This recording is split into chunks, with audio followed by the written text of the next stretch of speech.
네, 시사 맛집 장강이 왔습니다. 출연자 두 분의 성함을 땄습니다. 장윤미 변호사의 장, 강전의 변호사의 강. 그래서 장강.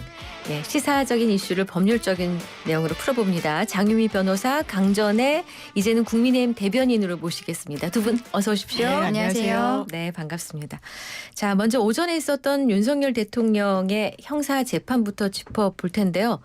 이게 13분 만에 끝났어요? 이게 뭘 일단 의미하는 거예요? 13분 네. 만에 끝난 거는 네. 공판 준비 기일이었어요. 네. 대통령이 내란죄로서 기소가 되었고 그게 오늘 첫 번째 공판 기일이었는데 정확히는 공판을 하기 전에 네. 증거관계라든지 향후의 재판을 어떻게 진행할 것인가. 아. 이거는 모든 사건이 다 공판 준비 기일을 하는 건 아니고요. 좀 예. 쟁점이 복잡하고 큰 사건들인 경우에만 네네. 준비 기일을 진행을 합니다. 그렇다면은 앞으로 뭐 재판을 일주일에 몇 번 정도를 할지 검찰에서는 집중 심리해야 된다라고 하면서 뭐 일주일에 두세 번 정도 하자라고 오늘 제의를 했다라고 알려지고 있는데요. 네. 그리고 증인을 뭐 어느 정도 부를 것인지 지금 또 문제가 되는 것은 관련자들 있지 않습니까? 관련자들이 이미 구속 기소가 되어 있는 상황이거든요. 그러면은 병합을 할지 아니면 뭐 별도로 진행할지 이런 것들을 정리하는 과정이어서 준비 기일 자체는 원래 뭐 그렇게까지 오래 걸리는 건 아니에요. 아하. 그래서 준비 기일은 10시 시작해서 한 10시 13분 정도에 끝났고 오늘 관심이 갔던 거는 대통령이 구속 취소 신청을 했는데 네. 구속 취소 심리를 오늘 같이 했습니다. 예. 그래서 대통령은 공판 준비 기일은 그리고 피고인이 잘 출석하지 않아요. 출석이 의무로 되어 있는 것도 아닌데 구속 취소 신문에는 본인이 나가겠다는 의지를 피력했기 때문에 오늘 재판 과정에 있어서 아하. 대통령은 구속 취소 신문 때문에 사실상 그 출석을 한 것이다라고 보시면 될 것 같습니다. 그렇군요. 자, 근데 이 출석을 했다는 이유까지 지금 설명을 해주셨는데 네. 구속 취소 신문에는 출석이 의무 사항인가요? 구속 취소도 의무사항 아니고 저희가 근데 실무에서 구속 취소를 아마 해본 변호사 거의 없을 거예요. 실제로 그래요? 저희가 보석 신문은 하거든요. 네네네. 근데 보석 신문은 그러니까 청구를 하지 않았는데 그거는 이 10년 이상의 법정형. 근데 내란죄 지금 혐의를 받고 있으니까 사형 무기징역밖에 없지 않습니까? 네. 그러니까 보석 가능성이 매우 낮은 거예요. 네. 그래서 이제 구속 취소인데 보면 구속 취소는 이런 경우에 많이 한다는 거예요. 이를테면 뭐 살인범 A를 잡았는데 진범이 지금 이미 A라고 이 특정이 돼가지고 구속까지 돼서 뭐 재판까지 받고 네네. 이러는데 저 어디에서 B라는 정말 진범이 나타났어. 잡혔다. 뭐 이런 경우도 있잖아요. 예. 그때 이제 구속 취소를 한다라는 거예요. 아하. 그러니까 저희가 이걸 거의 이제 하지 않는 건데 거기에 대해서는 이제 쟁점과 관련해서는 그냥 아주 그 구속 영장이 발부될 때랑 사유는 상당히 겹칩니다. 이거 도주 우려가 있나? 범죄 상당성은 있나? 증거인멸의 우려는 있나? 그러면 사실상 이걸 해보려고 할 때 이 속에 성과를 거두려면 정말 구속 취소 이 결정까지 받아내려면 네. 왜냐하면 똑같은 사유로 법원의 판단을 여러 차례 받았던 거예요. 체포영장 당시에 그리고 구속영장 발부 당시에. 그러면 뭔가의 사정 변경이 있어야 되는데 그 사정 변경이 오늘 윤석열 대통령 측 대리인단 설명을 들어보면 이미 다 수사는 가닥이 좀 잡혔고 관계자들 다 구속 기소되고 그러니까 예. 증거인멸의 우려가 없다라고 하는데 네. 이게 이제 통상의 다른 피고인들도 똑같은 논리대로라면 다 풀어줘야 되는 거거든요. 네. 그래서 아마 이 뭐 영장 그 기록과 관련해 가지고 뭐 청구했던 그 시간 이거 갖고도 되게 미세하게 다투는데 저는 개인적으로 이게 취소가 될 가능성은 좀 낮아 보이는 건 사실인 것 같습니다. 사실 여쭤보려고 했던 거는 안 나가도 되는데 왜 나가셨을까? 그러면 그거였어요. 오늘 공판 네. 준비 기일도 그렇고 네. 근데 아마 윤석열 대통령이 정말 나가서 항변을 하려고 했던 절차는 구속 취소 절차인 것 같아요. 왜냐하면 네. 본인의 인신이 이제 나가느냐 마느냐의 기로에서 본인의 육성으로 항변하려고 했던 것 같습니다. 사실 근데 구속 취소 사건도 말씀하신 것처럼 뭐 피고인이 반드시 출석을 해야 되는 것이 아니고 대통령이 오늘 그럼에도 불구하고 출석 의지를 보였고 그럼 나갔습니다. 근데 나가서는 또 구속 취소 사건에 있어서 뭐 단독으로 어떤 발언을 한다거나 이런 것은 하지 않았다라고 지금 언론에 보도가 되고 있거든요. 네. 변호인 측에서 충분히 이야기를 했다라고 생각했기 때문에 대통령이 굳이 본인에게 뭐 발언 기회를 달라고 하거나 이런 시간은 갖지 않았던 것으로 보이는데 어쨌든 지금 구속 취소 신청을 했다는 것이 장 변호사님 말씀해 주신 것처럼 굉장히 특이한 케이스는 맞아요. 그렇다면은 대통령이 출석을 함으로써 불출석할 출석할 수 있음에도 불구하고 출석을 함으로써 지금까지 본인에 대한 인신의 구속이라든지 절차에 대한 부당함을 알리기 위해서 이렇게 출석을 한 것이 아닌가라고 보입니다. 알겠습니다. 윤 대통령은 내란 우두머리 혐의로 기소됐습니다. 이미 기소된 김용현 전 국방장관 재판 등과 비교하면은 이게 어떤 내용이 쟁점이 될까요? 네, 이게 내란 죄를 따지는 거잖아요. 네. 그러면 내란죄라는 게 형법에 구체적으로 어떤 행위, 왜냐하면 되게 뭐랄까 추상적인 표현이지 않습니까? 네. 그러니까 국헌 문란 목적의 폭동이라고 하고 있어요. 네. 그러면 윤석열 대통령이 국헌 문란을 목적으로 폭동을 일으키는데 지시하고 명령을 내렸다는 점이 하나하나 입증이 돼야 되거든요. 네. 폭동이란 말도 그럼 판례가 어떻게 하고 있느냐. 한 지역의 평온을 저해할 정도의 물리력 행사 뭐 이렇게 다 판시가 돼 있거든요. 왜냐하면 전두환 노태우 당시에 이 판시가 하나의 이제 근거로 남아 있는데 그렇다면 검찰의 주장은 이게 군이 무장한 채로 국회에 들어가고 선관위 갔으니까 이건 폭동이다. 그리고 전 국민이 다 인식하고 놀라지 않았냐라고 하고 국헌문란 목적이란 요건은 이게 이 부분도 대단히 추상적이니까 형법에 구체적으로 헌법으로부터 권한을 위임받은 이런 이른바 헌법기관들의 권능을 법적인 근거 없이 제한하는 행위라고 돼 있습니다. 네. 그렇다면 검찰의 공소장 내용 중에 한 축은 입법기관인 그 국회는 아무리 계엄이 정당하다고 설사 하더라도 군의 통할 아래 둘 수는 없거든요. 근데 포고령 내용도 일체의 정치 행위는 금지한다라고 돼 있고 이거 자체가 위헌 위법하다라는 주장을 하고 있고 선관위에도 군을 보내서 이 통할할 수 있는 근거는 없다. 그렇기 때문에 헌법기관을 이 위법하게 통할하려고 했다는 점이 국헌문란 목적에 해당하기 때문에 국헌문란 목적과 폭동 두 가지 요건에 해당하기 때문에 이제 내란이다. 이 여부가 법적으로는 쟁점이 되는 겁니다. 여러 요건 중에 하나만 해당해도 되나요? 모든 요건을 다 해당돼야 하나요? 예, 근데 이미 기소된 김용현 전 장관 재판과의 병합 여부가 얘기가 되고 있나요? 그러니까 앞서 말씀드린 것처럼 공판준비기일에서 그 이야기를 좀 나오곤 있습니다만 네. 지금 검찰에서도 관련자들과의 병합보다는 대통령 사건만 따로 떼어서 일주일에 두세 번 정도 집중 심리를 해서 결정을 좀 빨리 나왔으면 좋겠다라고 피력을 한 부분이 있거든요. 네네. 그리고 대통령 변호인 측에서도 오전에 형사사건이 끝나고 언론에 브리핑을 한 내용을 보면 비슷한 형태의 의견을 가지고 있는 것으로 보입니다. 거기에 대해서는 이제 최종적으로는 법원에서 네. 그 구체적으로 어떤 방식으로 할지는 결정을 할 것으로 보이고요. 네. 지금 내란죄 부분으로서 기소가 되었는데 앞서 그 말씀하신 전두환 노태우의 상황과 지금 윤석열 대통령의 상황 굉장히 좀 다른 부분이 일단 비상계엄이 내란이다라고 이야기하는 것은 전두환 노태우 때 그 대법원 판례에 있어서 비상계엄이라는 것이 국헌문란의 목적인 경우에 사법심사의 대상이 된다라고 된 거예요. 그래서 사법심사의 대상이 되니까 지금 형사재판에서 내란죄 부분으로 다루어지고 있는 것인데 국가 권력을 찬탈할 목적이 있어야 됩니다. 근데 그때 전두환 노태우는 대통령이 아니었잖아요. 네. 그때는 군부에 있었던 사람들인 거고 그런데 네. 윤석열 대통령은 본인이 이미 국가 권력의 정점으로서 대통령의 지위에 있는 사람이에요. 대통령의 지위에 있는 사람이 국가 권력을 찬탈하는 목적으로서 지금 비상계엄을 했다라고 볼 수 있는 것인가. 이 부분이 좀 중점적으로 다루어질 것으로 보이고요. 잠깐 그 구속 취소 관련해서 조금만 더 말씀을 드리면은 네.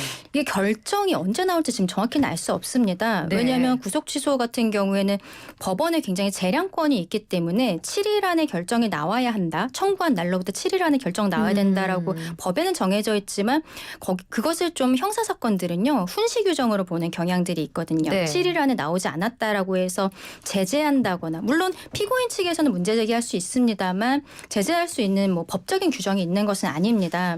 그리고 구속 취소라는 것도 그렇게 자주 쓰이는 제도는 아닌 것이죠. 우리가 보통 많이 보는 것은 보석 청구를 하거나 아니면은 뭐 비슷한 형태로 구속에 대해서 다투는 것이 구속영장 실질심사 이런 것들이 있는데 구속영장 실질심사는 뭐 대통령에 대해서도 진행할 때 우리 국민들 많이 보셨는데 보통 한 반나절 정도면은 결과가 나와요. 네. 그래서 뭐 빠르면은 오늘 안에 결정이 나올 수도 있다라고 하지만 변호인 측에서 의견서를 추가 제출할 수도 있다는 얘기가 나오고 있거든요. 그러면은 며칠 정도 더 네. 걸릴 수도 있을 것 같다라고 보입니다. 네, 그 윤곽금 변호사는 구속 사유는 소멸됐고 그 현재 불법 구금 상태라는 거는 명백하다 이런 주장을 그렇죠. 펼치고는 왜냐하면 있습니다.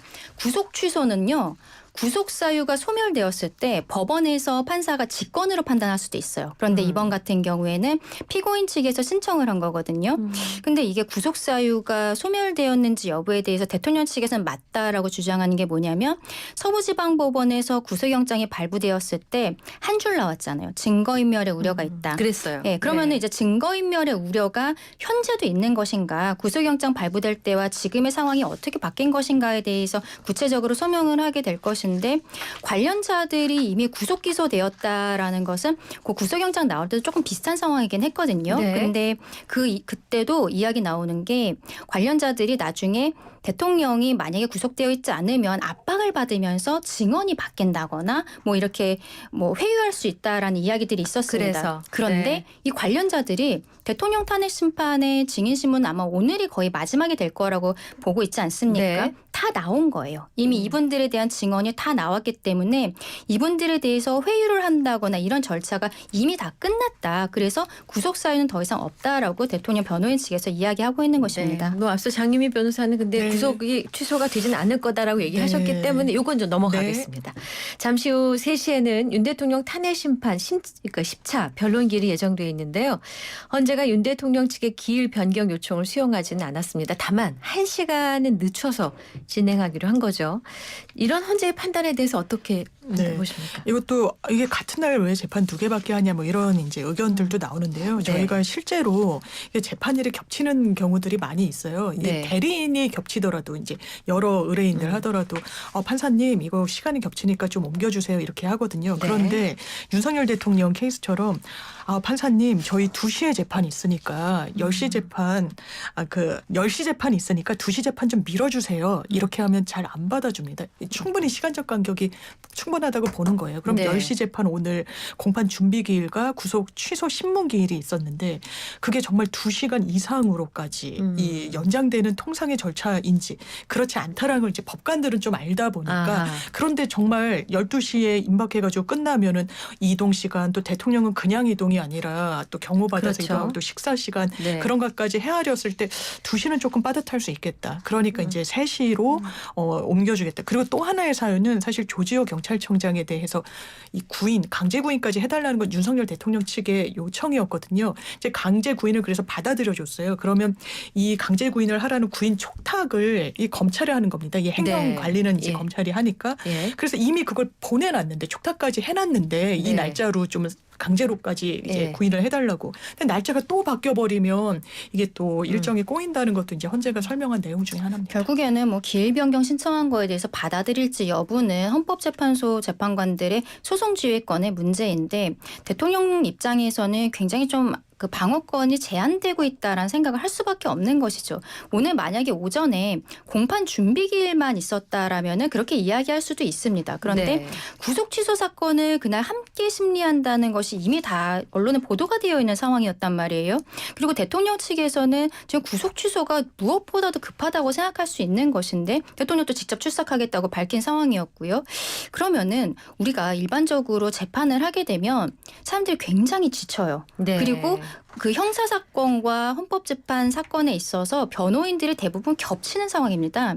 이 변호사들 같은 경우에도 오전에 구속 취소 사건을 준비를 하고 오후에 또 증인 신문이 3명이 있는 거잖아요. 지난 9차 때처럼 증인 신문 없이 정리하는 날이 아니었기 때문에 이거는 뭐 1시간 미뤄주는 것이 저는 큰 의미는 없었다. 굉장히 아쉽다라고 말씀드리고 할 싶어요. 수는 있는 거지만 사실은 무리한 거다라고 말씀하시고 싶었던 것 같습니다. 자, 대통령 측은 헌법재판소 결과에 대통령이 당연히 승복할 것이다 하면서도 결정이 최대한 공정하고 적법하게 되기를 촉구한다라고 말했습니다. 앞서 밝힌 중대한 결심에 대리인단의 집단 사퇴도 포함된다고 했는데요. 이런 발언들 과연 재판에 어떤 영향을 미칠까요? 네, 이게 박근혜 전 대통령 때도 중대 결심 언급이 대리인단들한테 나왔어요. 네. 그때도 당연하지만 해석은 대리인단의 전원 사퇴, 사임이었습니다. 네. 그러면 절차가 중단돼요. 왜냐하면 헌법재판소법 25조를 보면 기본적으로 이 심판 절차에는 필요적 변호 사건이라고 그러니까 변호사가 있어야 돼요. 이게 헌재는 또 대단히 특수한 절차이기도 해서 일반인이 이 헌법의 위반 여부를 막 법률적으로 잘 항변하기가 쉽지가 않습니다. 네. 그런데 이게 어떻게 돼 있냐. 박근혜 전 대통령 때는 왜 그게 유효했냐면 대리인단이 사퇴하면 아까 지금 말씀드린 그 조항 때문에 이게 딱 중단이 되는 거예요. 다시 변호인을 선임할 때까지. 네. 그런데 여기 예외 조항이 있어요. 여기에 25조 3항을 보면 심판 절차는 수행하지 못하도록 돼 있는데 단 당사자가 변호사 자격이 있는 자일 때는 그러하지 아니한다라고 돼 있어요. 근데 윤석열 대통령은 법조인이시잖아요. 박근혜 네. 전 대통령은 아니고. 그럼 윤석열 대통령인 변호사 자격을 가진 자에 해당할 것인가? 지금 뭐 변호사 등록을 하고 이런 건 아니어도 자격 자체를 취득한 이 지위에 있는 건 맞거든요. 그러면 이 절차가 중지가 되지가 않는 겁니다. 그래서 이게 사실상 대리인단이 사임을 하더라도 큰 어떤 이걸 절차가 좀 중단되거나 조금 뒤로 밀리거나 하는 그런 결과는 좀 초래되지 않을 것 같습니다. 관련해서 한 종편에서는 뭐 변호사들 일괄 사퇴가 있어도 뭐 변함 없을 것이다라는 네. 내용을 보도한 그게 게 이제 있어요. 장 변호사님 네. 말씀해 주신 것처럼 윤석열 대통령에게 변호사의 자격이 있기 때문인데 근데 이 자격이라는 것이 정말로 말씀하신 것처럼 등록까지를 요하는 것인가에 대한 문제가 나중에 생길 수도 있는 거예요. 그렇다면 헌법재판소가 나름대로의 판단을 할 수 있는 것이고 헌재가 최근에 심리하는 과정을 보았을 때는 계속 진행할 가능성이 어느 정도 있다라고 보이는 부분들이 있습니다. 지금 대통령 변호인 측에서 어떠한 결정이 나오든지 간에 받아들인다라고 이야기하고 있는 것은 어떻게 보면은 대통령 측에서는 방어권이 왜 제대로 보장되지 않는 것인가 에 대해서 지속적으로 문제 제기를 하고 있었는데 그게 뭐 다른 언론들에서는 결정에 대해서 불복하기 위한 빌드업이 아니냐 이런 형태의 이야기들을 하고 있는데 네. 이번 탄핵 심판 과정에서 또 중요한 쟁점은 대통령에게 헌법 수호의 의지가 있는 것인가거든요. 헌법 수호의 의지 안에는 많이 듣던 말인데요. 이 안에는 이 헌법재판소의 결정을 존중할 것인가에 대한 문제도 네. 포함이 되어 있는 것입니다. 그래서 지금 대통령 측에서는 거기에 대해서 대통령이 뭐 하야한다거나 이런 것에 대해서는 명확히 선을 긋고 있는 것이고 그런 중대한 결심은 변호인들의 사퇴를 뭐 검토했다는 형태로 얘기하지만 실제적으로 이 마무리가 되어가고 있는 상황에서 변호인들이 사퇴를 하지는 않지 않을까라고 개인적으로 생각합니다. 네. 자, 10차 변론 기일에는 총 3명의 증인에 대한 신문이 이루어집니다. 그동안 증인들 사이에서 엇갈렸던 사실관계를 최종적으로 정리할 전망이죠. 순서대로 한덕수 총리, 홍장원 전 국정원 1차장, 조주호 경찰청장입니다. 자, 먼저 한덕수 총리의 경우 어제 있었던 본인의 탄핵 심판에서도 계엄 전 국무회의의 절차적 하자, 계엄 반대 의사를 표명했다. 이게 일관되게 얘기를 했거든요. 윤 대통령 측에 유리하지 않을 것 같은 내용인데요. 그럼에도 한 총리를 증인으로 신청한 이유 뭐라고 보십니까? 그러니까 유리하지 않은 이 주장과 진술이 국회 본인의 탄핵 심판 과정에서 계속 나오니까 이걸 어떻게든 톤다운을 시키거나 번복되는 그런 부분을 할 필요성이 더 높았던 것 같아요. 윤석열 대통령으로서는. 그러면 이게 이 말이 그러면 내 의도는 사실상 뭐 그런 게 아니었다든지 그런 정도의 적극적으로 윤석열 대통령한테 유리한 증언이 오늘 나올 것인가 전 개인적으로 좀 어렵다고 보는데. 증언이 계속 바뀌길 기대하면서 증인으로 불렀다? 예. 그게 아니면 사실 부른 이유는 다시 재확인한다는 건 좀 치명적이거든요. 네, 장유미 변호사 얘기하셨고 네. 강전의 대변인은요. 지금 한덕수 국무총리 같은 경우에는 국무회의와 관한 쟁점이 있고 또 하나는 뭐가 있냐면 대통령이 비상계엄에 이르게 된 경위에 대해서 거기에 대해서 진술을 할 가능성이 저는 굉장히 높다고 생각하거든요.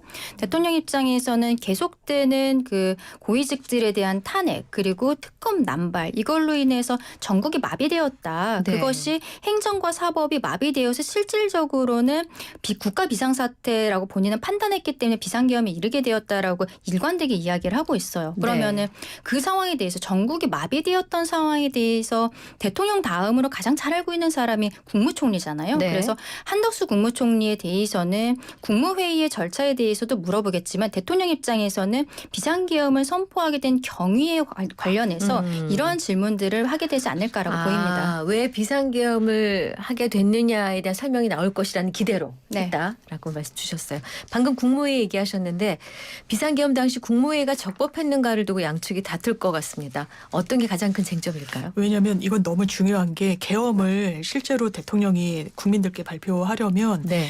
헌법에 어떤 절차를 거치게 돼 있느냐. 국무회의 심의를 거치게 돼 있어요. 네. 이제 심의는 의결이랑은 다르게 어떤 찬반까지, 그러니까 대통령의 어떤 결단의 성격이 분명히 있죠. 그러니까 국무위원들이 찬반으로 뭐 정족수를 맞추고 이런 개념은 아니고 여기에 대해서 어떤 토론과 총의를 모으는 절차는 최소한 있어야 된다라는 거예요. 근데 많은 국무위원들이 그게 없었다라고 이야기를 해요. 네. 한 국무위원 같은 경우에는 급하게 오라고 해서 밤에 가봤더니 대통령 막 나가고 있더라라고 이야기를 해요. 네. 그리고 대통령이 사실은 빨리 그냥 뭐 특정 방송국에 이 시간까지 비워놓으라고 해서 발표를 하려고 했는데 한덕수 총리가 그러면 안 된다. 이거 11명의 정족수는 최소한 맞춰야 된다라고 했다는 겁니다. 그리고 국무회의 심의라는 게 대단히 중요한 헌법적인 절차이기 때문에 네. 국무회의 심의는 그냥 우리가 했다라고 해서 했다고 판단받는 게 아니라 항상 문서가 남아 있어야 돼요. 네. 그게 또 헌법에 규정돼 있거든요. 모든 국법상의 행위는 문서로서 하도록 돼 있고 이런 문서에는 국무의원들의 부위가 부서가 있어야 돼요. 네. 그런데 그게 다 없는 거예요. 네. 어쨌든 지금 시점에서 이거 네. 대단히 절차적 하자이기 때문에 한덕수 총리도 이게 절차적으로 문제 있었다. 음. 실체적으로도 문제 있었다. 이런 주장하는 지금 것 같습니다. 부서가 없었다라는 부분에 부서라는 게 대해서 사인을 하는 그렇죠. 거죠. 네. 회의록에 대해서 사인을 하는 왜 이 과정이 없었느냐에 대해서 근데 대통령 측에서는 그동안 탄핵 심리 과정에서 뭐라고 이야기하냐면 이 비상계엄과 관련해서는 국방부에서 서류를 만드는 것이 맞는데 이것을 비상계엄을 선포하기 전에 국방부에서 서류를 만들다 보면은 국방부 장관이 서류를 만드는 건 아니잖아요. 네. 일선에 있는 실무관들이 서류를 만들게 되는데 그러면은 비상계엄을 한다는 것에 대해서 다른 사람들이 알게 된다는 것이죠. 그래서 부서라는 것이 이게 정말로 심의 과정이기 때문에 네. 어떤 법적인 절차가 명확하게 떨어지는 것은 아닙니다.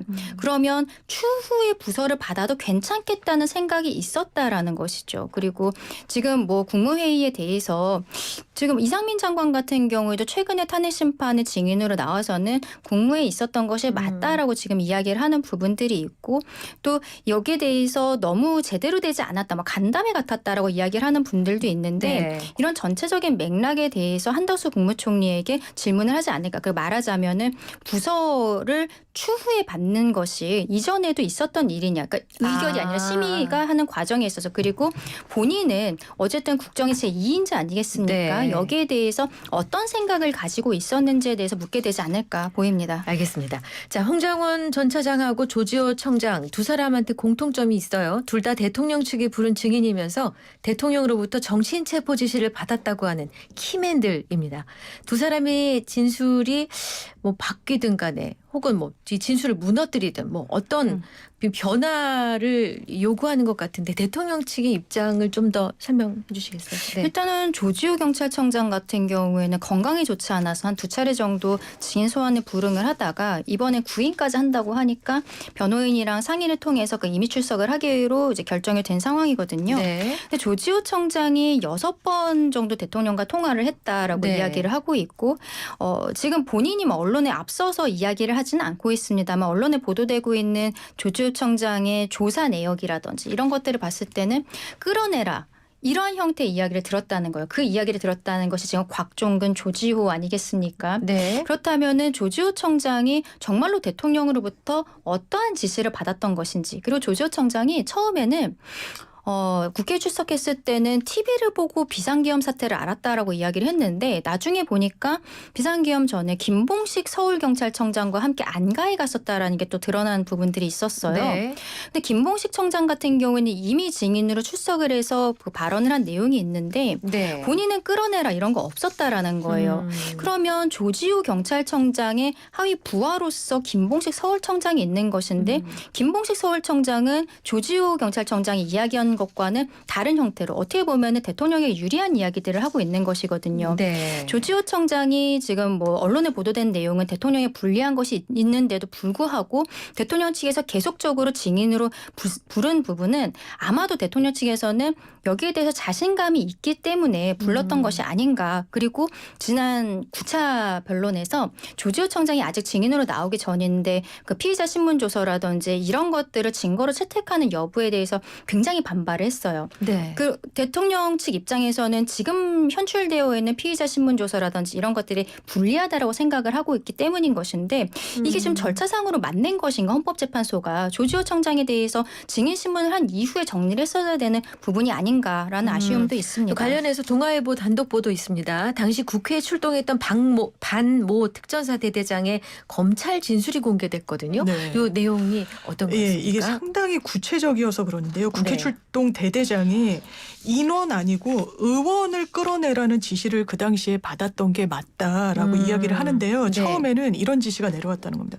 의원회관으로 빨리 가서 이거 이 잡아들여 이런 취지였다는 거예요. 네. 의원회관은 또 이 본회의가 이루어지는 그리고 국회 계엄 해제가 이루어지는 곳과는 이 거리상 또 다릅니다. 좀 네. 떨어져 있는데 예, 예. 그러다가 이동해서 국회 본회의장으로 들어가라. 그리고 그 의결을 지금 하려고 하고 있으니까 이걸 막아야 된다라는 취지의 지시를 받았다는 거예요. 그러면서 심지어는 그런 이야기를 합니다. 지금 뭐 요원이냐 의원이냐 인원이냐 한번 논란이 됐었잖아요. 네. 그래서 본인이 그게 이제 관련해서 녹음이 있는지 녹취가 있는지 다시 들어봤더니 의원이 맞더라라고까지 이제 관계자들의 이 진술과 주장 내용이 나오고 있어서 일단 맥락상 그 당시에 뭔가 대통령의 명령을 직접 받았다는 뭐 곽종근 전 특수전 사령관 등등으로부터 확인된 사실은 아무래도 계엄 해제를 좀 막으려고 했던 시도가 있었던 거 아니냐 쪽으로 이 사실관계가 좀 정리되고 있는 게 아닌가 싶습니다. 네네네. 그 부분은 특전사 내부의 그 곽종근 사령관 밑에 있는 분이 그런 증언을 한 거예요. 네. 근데 국회로 가장 먼저 투입이 된 거는 707 특임 부대거든요. 네. 707에 이제 김현태 단장이 대통령 탄핵 심판에도 증인으로 출석을 했는데 이 사람이 일관되게 이야기하는 것은 본인에게 부여된 임무는 건물 확보뿐이었다는 겁니다. 그래서 네. 우리가 전 국민이 생중계로 봤던 헬리콥터가 경내에 왔는데 걸어 들어갔잖아요. 네. 만약에 건물 확보 이외에 다른 임무가 있었다라고 생각하면은 세대가 다 내려서 다 같이 뛰어 들어갔을 것이다. 근데 건물 확보만 하면 된다고 생각해서 걸어 들어갔다. 24명이. 그리고 창문을 깨고 들어간 것은 본인 개인의 판단이었던 것이고 바깥에 국민들이 이제 있었기 때문에 질서 유지를 위해서 케이블 타이로 건물 자체를 좀 봉쇄를 해야겠다라고 판단을 했다는 것이죠. 네. 근데 707 특임 부대 같은 경우에는 원래 임무는 전쟁이 났을 때 북의 수뇌부를 원점 타격하는 게 이분들의 임무거든요. 그러면 처음부터 707 특임 부대에게 왜 그 국회의원들에 대해서 체포라든지 계엄 해제 표결을 막는다든지 이런 임무를 주지 않은 것인가? 이 사람들이 출동했을 때 처음부터 그 임무를 줬다면 누구보다도 잘할 수 있는 사람들이에요. 그런데 건물 확보만 하면 된다라고 생각했기 때문에 걸어 들어갔고 그리고 그 안에서 안규백 의원을 우연히 복도에서 만났는데 그냥 지나쳤다. 그리고 이제 뭐 나중에는 뭐 단전 단수에 대한 이야기들도 있습니다만 그것이 그냥 건물에 대한 확보의 차원이었다라고만 생각했다. 지금 김현태 단장은 일관되게 그렇게 이야기를 하고 있지 않습니까? 네네. 그러니까 이 알겠습니다. 부분은 네. 오히려 대통령 측에서 계엄군이 국회에 들어가게 된 이유가 질서 유지를 위한 것이었다라고 이야기하는 것에 더 무게감을 줄 수 있는 진술들이 아닌가라고 생각합니다. 어쨌든 이 반모 특전사 대대장은 이전까지 등장하지 않았던 네. 분이죠. 네, 그렇습니다. 알겠습니다. 우리 강 대변인께 하나만 더요. 이 조지호 청장도 여인영 방첩 사령관이나 이재민 네. 전 수방 사령관처럼 좀 비슷한 양상을 보일지 아니라면 대통령 측에 좀 불리할 수 있을 것 같은데 아까 자신감 얘기하셔서 대통령 측에. 대통령 측에서는 어쨌든 대통령과 조지호 청장이 그동안 안가에서도 미리 만난 부분이 있고 직접 네. 통화를 했다라는 것에 있어서 본인이 구체적으로 무엇이라고 이야기를 했고 그리고 조지호 청장은 무엇이라고 대답을 했는지에 대한 질문들을 할 것으로 보입니다.